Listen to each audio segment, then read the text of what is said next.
ప్రస్తుతం మనం నిజామాబాద్ నగరంలోని పాలిటెక్నిక్ కళాశాలకు రావడం జరిగింది. ఇక్కడ నిజామాబాద్ మున్సిపల్ ఎన్నికలకు సంబంధించిన కౌంటింగ్ సెంటర్ని ఏర్పాటు చేయడం అనేది జరిగింది. ప్రస్తుతం మనం చూస్తున్నాము మరికొద్ది సేపట్లో మున్సిపల్ ఎన్నికలకు సంబంధించిన కౌంటింగ్ ప్రక్రియ అనేది ప్రారంభం కాబోతోంది. Nizamabad municipal corporation second ordinary elections counting సెంటర్ని నిజామాబాద్ నగరంలోని పాలిటెక్నిక్ కళాశాలలో ఏర్పాటు చేయడం అనేది జరిగింది. ఇప్పుడే అభ్యర్థులు కావచ్చు, ఏజెంట్లు కావచ్చు, అందరినీ లోపలికి పంపిస్తూ ఉన్నారు. మరికొద్ది సేపట్లో పోస్టల్ బ్యాలెట్కి సంబంధించిన కౌంటింగ్ అనేది ప్రారంభం కాబోతోంది. నిజామాబాద్కి సంబంధించిన 60 వార్డులకు సంబంధించిన ఓట్ల లెక్కింపు అనేది 60 వార్డులకు సంబంధించిన కౌంటింగ్ ప్రక్రియ అనేది నిజామాబాద్ నగరంలో పాలిటెక్నిక్ కళాశాలలో జరుగుతోంది. కౌంటింగ్ ఏజెంట్లు మరియు అభ్యర్థులు మాత్రమే లోపలికి పంపిస్తున్న దృశ్యాలను మనం చూస్తూ ఉన్నాము. ప్రతి అభ్యర్థి మరియు ప్రతి ఏజెంట్కి సంబంధించి పూర్తిగా చెక్ చేస్తూ ఉన్నారు. లోపల ఉన్న స్ట్రాంగ్ రూమ్ దగ్గర కూడా పూర్తిగా భద్రత అనేది ఉంది.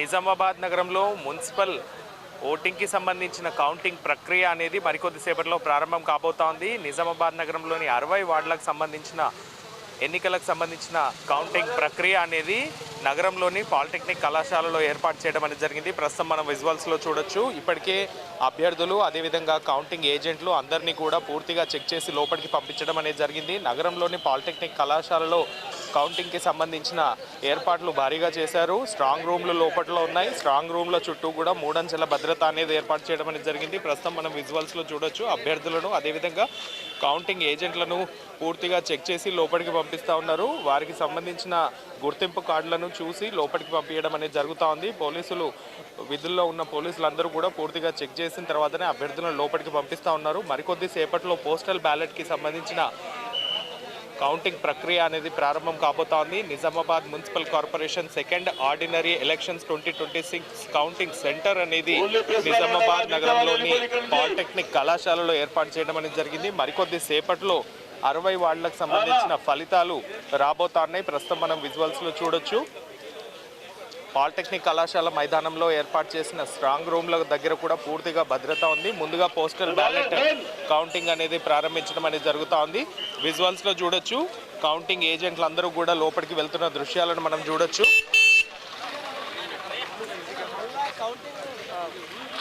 కౌంటింగ్కి సంబంధించి మనతో పాటుగా విశ్లేషించడానికి శేఖర్ గారు ఉన్నారు. నమస్తే సార్. ఎట్లా అనిపిస్తూ ఉంది కౌంటింగ్ ప్రక్రియ? అంటే పోలింగ్కి సంబంధించి మన దగ్గర నిజామాబాద్ జిల్లాలో 59% లోయెస్ట్ పోలింగ్ అయింది ఈసారి. ఎందుకంటే గతంలో కూడా మనం చూసినాము, లాస్ట్ ఎలక్షన్స్లో 55 to 56% అయింది. ఈసారి కొద్దిగా అటు ఇటుగా 59% అయింది. ఓవరాల్గా చూస్తే మాత్రము జిల్లా వ్యాప్తంగా కూడా అత్యంత తక్కువ అంటే మన దగ్గరనే నమోదైంది. అత్యధికంగా బిచ్కుంద, అదేవిధంగా బాన్స్వాడ ఈ ఏరియాలో నమోదైంది. ఇక నిజామాబాద్లో భీమ్గల్, ఆర్మూర్లో కూడా బాగానే పోలింగ్ అయింది. మున్సిపల్ అనగానే కొంత యూత్లో కూడా ఉద్యోగులు కావచ్చు, చాలామంది కొంత అయిష్టత చూపారు. ఎంపీ ఎమ్మెల్యే ఎలక్షన్స్తో పోలిస్తే నిజామాబాద్ మున్సిపల్ ఎన్నికల్లో మాత్రం పోలింగ్ చాలా తగ్గింది. ఓట్లు గల్లంతు కావడం, అంటే గల్లంతు అంటే ఒక వార్డులో ఉన్నటువంటి వారి ఓట్లు ఇంకో వార్డుకి వెళ్ళడము, ఆ రకంగా కూడా చాలామంది కన్ఫ్యూజ్ అయ్యి కూడా పోలింగ్ సెంటర్లకు రాలేకపోయింది. వాళ్ళ ఓటు ఎక్కడుందో కూడా తెలియని పరిస్థితి ఉండే. ఈ నేపథ్యంలోనే కొంత పోలింగ్పై ప్రభావం పడిందని మనం చెప్పుకోవచ్చు. లాస్ట్ ఎలక్షన్స్ చూస్తున్నాము, ఇదే సమస్య 10 సార్లు కూడా ఉంటుంది. ఈ విషయం అధికారుల దృష్టికి వెళ్ళింది, కొద్దిగా పరిస్థితి చేసింది, కొన్ని చోట్ల రెక్టిఫై అయింది. కానీ ఇక చివరి వరకు కూడా ఇంకా చాలా ఇబ్బందులు అయితే ఉన్నాయి. అందుకే పోలింగ్ 7,000 ఓట్లు ఒక్కో డివిజన్లో ఉంటే దాదాపుగా 4 నుంచి 4,000 మించి మాత్రం పోలింగ్ జరగలేదు. కొన్ని చోట్ల అయితే మెజార్టీ దాంట్లో కేవలం 3,500 ఓట్లు మాత్రమే పోల్ అయినటువంటి పరిస్థితి ఉంది. ఇక పోలింగ్ తగ్గిన నేపథ్యంలో కౌంటింగ్ ప్రక్రియ కూడా కొంత తొందరగానే పూర్తయ్యే అవకాశం ఉంది. 1,000 ఓట్లను ఏదైతే రౌండ్లో నిర్ణయించారు, 1.5 అవర్లో ఒక రౌండ్ పూర్తి చేసే విధంగా ఏర్పాటు చేశారు. ఒక టేబుల్ ఒక డివిజన్కు, ఒక వార్డుకు ఒక టేబుల్ వేసేసి ఒక 6 సిబ్బంది దాన్ని పర్యవేక్షిస్తున్నారు. పూర్తిగా ఏదైతే సీసీ కెమెరాల పర్యవేక్షణలో ఈ కౌంటింగ్ ప్రక్రియ జరుగుతూ ఉంది. ఇక మొత్తంగా కొంత రాజకీయంగా చూస్తే అయితే కొంత ఉత్కంఠ అయితే ఉంది. ఏ పార్టీ కూడా కనీసం మెజార్టీ అనేది ఇప్పటికైతే స్పష్టత రాలేదు. కొంత కన్ఫ్యూజన్ అయితే ఉంది.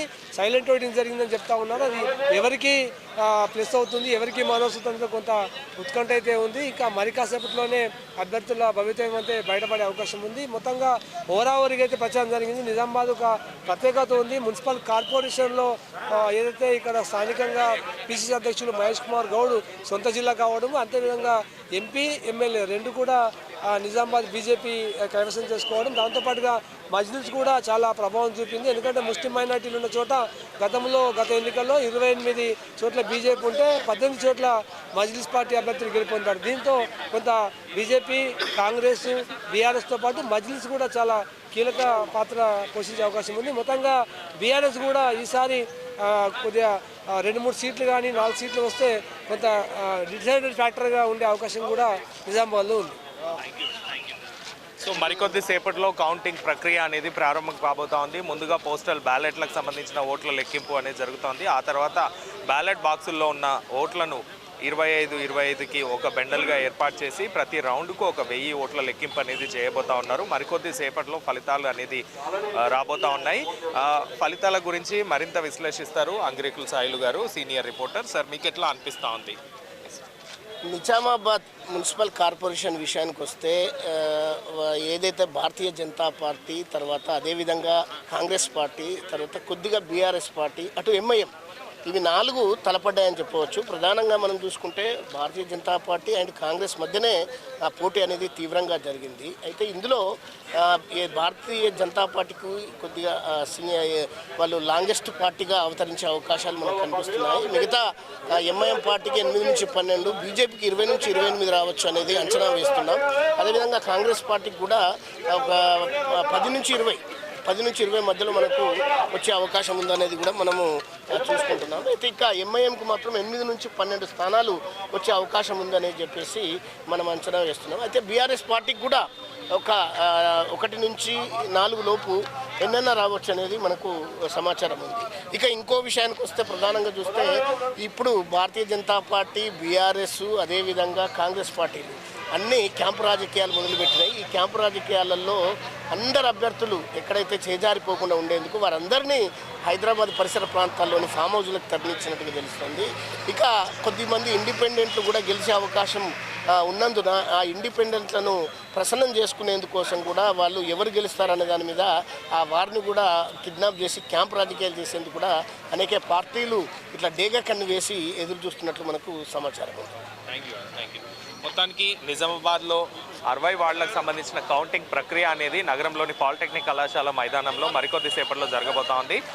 ముందుగా పోస్టల్ బ్యాలెట్ల ఓట్ల లెక్కింపు అనేది జరుగుతోంది. ఆ తర్వాత బ్యాలెట్ బాక్సుల్లో ఉన్న ఓట్ల లెక్కింపు అనేది జరుగుతోంది. మొత్తానికి ఈరోజు 11, 11:30, 12 గంటల ప్రాంతం వరకు ఎవరు మెజారిటీ తోటి గెలుపొందబోతా ఉన్నారు, ఏ పార్టీ లీడ్లో ఉండబోతా ఉంది, ఏ అభ్యర్థులు గెలుపుకు దగ్గరగా ఉన్నారనేది ఒక క్లారిటీ వచ్చే అవకాశం ఉంది. మొత్తానికి అందరు అభ్యర్థులకి మన ఛానల్ తరఫున ఆల్ ది బెస్ట్ తెలియజేద్దాం.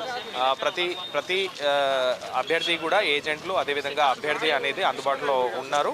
మరికొద్ది సేపట్లో ఓట్ల లెక్కింపు అనేది ప్రారంభం కాబోతున్న సందర్భంగా మరిన్ని అప్డేట్స్ చూద్దాం. ఈరోజు కౌంటింగ్ విషయంలో మాత్రం ఇక్కడ ఎన్నికల కమిషనర్ కానీ ఇక్కడ ఉన్నోళ్ళు కానీ ముందు జాగ్రత్త తీసుకోకుండా ఇవాళ క్యాండిడేట్ తోటి లోపల పంపిస్తామని చెప్పి ఆ రోజు చెప్పడం జరిగింది. ఈరోజు వచ్చేసరికి మాత్రం ఇక్కడ లోపల పోనిస్తలేరు. మేము 7th డివిజన్ నుంచి ఆకుల పాపయ్య క్యాండిడేట్ తరపున నేను మాట్లాడుతున్నా. ఎందుకంటే గతంలో మాకు దీని మీద డేట్ కూడా ఇచ్చారు, ఆల్రెడీ ఐడి కార్డు కూడా ఇచ్చారు. ఐడి కార్డు ఇచ్చి 13 వరకు మనకు ఉపయోగపడుతుందని ఐడి కార్డు ఇచ్చి ఇవాళ మాత్రం లోపల పోనీయకుండా ఇచ్చేస్తారు. ఎందుకంటే క్యాండిడేట్ రాలేదు. క్యాండిడేట్ తరపున ఆల్రెడీ ఒక వ్యక్తి ఉన్నాడు, దాని తరపున ఇంకోటి మనం ఉంటాం. ఇద్దరాన్ని లోపల పంపిస్తామని చెప్పి ఇవాళ మాత్రము ఈ రకంగా వ్యవహరించడం కరెక్ట్ కాదు. మరి దీన్ని ఏ దృష్టిలో మేము చూడాలనేది మేము ఇది చేస్తూ ఉన్నాము. ఆర్ఓ గారు ఎక్కడున్నా కానీ ఇప్పుడు వచ్చేసి ఇక్కడ మాకు ఐడి కార్డు మీద వాళ్ళు రాసిస్తారా లేకపోతే లోపల పంపిస్తారా, ఆ పని మాత్రం చేయాలి ఖచ్చితంగా. ఎందుకంటే ఇది కరెక్ట్ అయిన విషయం కాదు. మీరేం డేట్ ఇస్తారు ముందే చెప్పాలా, మాకు ఒక్కరిని పంపిస్తామని. ఆ రోజు ఏం చెప్పారు, సరే పోవచ్చు అని చెప్పారు. నిన్న కూడా మేము అప్లికేషన్ ఫామ్ మున్సిపాలిటీ పెట్టుకుంటే సరే పోవచ్చు అని చెప్పి ఇప్పుడు మాత్రం ఇక్కడ 2 గంటల నుంచి మాకు సతాయిస్తున్నారు. ఇది కరెక్ట్ అయింది కాదని నేను డిమాండ్ చేస్తాను. ఏదైతే ఎలక్షన్ కౌంటింగ్ సంబంధించినటువంటి ఇద్దరిని పంపిస్తామని చెప్పారు. ఒకవైపు కౌంటింగ్ ఏజెంట్గా కూడా మన ఎలక్షన్ ఏజెంట్గా కాళ్ళు కౌంటింగ్ వరకు ఇచ్చేసేసి ఇప్పుడు కేవలం ఒక్కరినే పంపిస్తూ ఉన్నారు. వాళ్ళకే ఈ ఎలక్షన్ సంబంధించినటువంటి అధికారులు వాళ్ళకే సరైనటువంటి అవగాహన లేదు. పూర్తి అవగాహనతోటి ఇక్కడికి రప్పించిన తర్వాత మళ్ళీ ఒక్కరే ఉండాలా అనేటువంటి నిబంధనలు ఇచ్చేస్తూ ఉన్నారు. దీన్ని వెంటనే ఆర్ఓ గారు కానీ కలెక్టర్ గారు కానీ వెంటనే వీటి పట్ల స్పందించి వెంటనే మా అందరినీ కూడా కౌంటింగ్ హాల్లోకి పంపాల్సిందిగా నేను విజ్ఞప్తి చేస్తా ఉన్నాను.